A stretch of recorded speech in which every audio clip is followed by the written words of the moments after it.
before I begin, I'd like to thank my peers for selecting me to be this year's graduation speaker. This is a huge honor. I'm very grateful. So thank you. Appreciate that. I arrived at Tilton School in the fall of 2017 as a 17-year-old ambitious Raleigh, North Carolina kid ready to fight for my basketball career. I had dreams of playing at the highest level of college basketball, but unfortunately, things did not work out for me. I hit a huge roadblock, and all the sweat, blood, and tears I put into 15 years of my life all collapsed. This is not a depressing story or unfortunate situation. This is life. This was my first experience of the real world. This is what every human being here will have to face or have already faced at some point in their life. Believe it or not, this is exciting. This is how legends are born. To my coach, the reason I'm here, I appreciate you the most because without you, I would have never developed mental toughness and the strength to withstand people who don't necessarily have your best interests at heart. People who aim to damage your character. Through the last 2 years, you've taught me many lessons that will last a lifetime. I'm forever appreciative. Okay. I'll tell a quick story. All right. One night when I was speaking to my father, he always tries to tell me about something he's reading or gives advice about whatever I'm trying to pursue. He spoke to me about Mark Zuckerberg, how he started Facebook. Usually when he tells me stories or something he reads in a newspaper, I tend to zone out of the conversation. no offense, boss. But he told me about how everything starts as an idea. You never fully have a formulated idea of something, and everything comes in bits and pieces, and then finally creates a final product. This is the starting point of any foundation you plan to establish.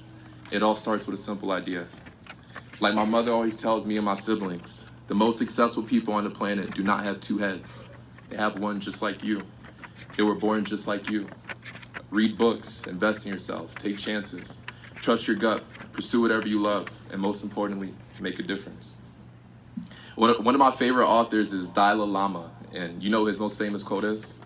If you think you're too small to make a difference in the world, try sleeping with a mosquito. I think the seniors know what I'm talking about after the senior trip. All right. So, but nobody's perfect. We'll make mistakes. We'll face challenges. Do not give up. If you're ever placed in a situation where you have to adapt to something, adapt. Embrace the challenge. Turn yourself into a Mr. Gilpatrick or a Mr. Landrush, and fill yourself with all the knowledge you need to overcome that roadblock. Here, on this establishment, Tilton School, I adapted to something I'd never done before. I created a brand, as most of you know, called Hefe Island, that started as a joke between me and Marco and Noro, which is his birthday today, by the way.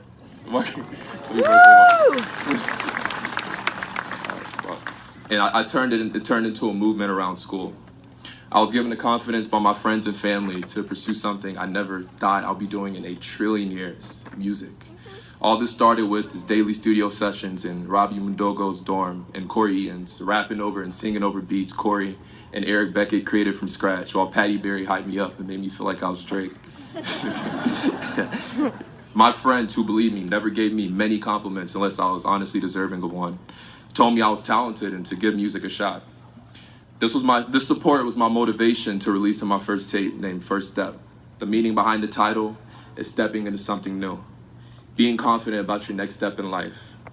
Taking that first step into something new.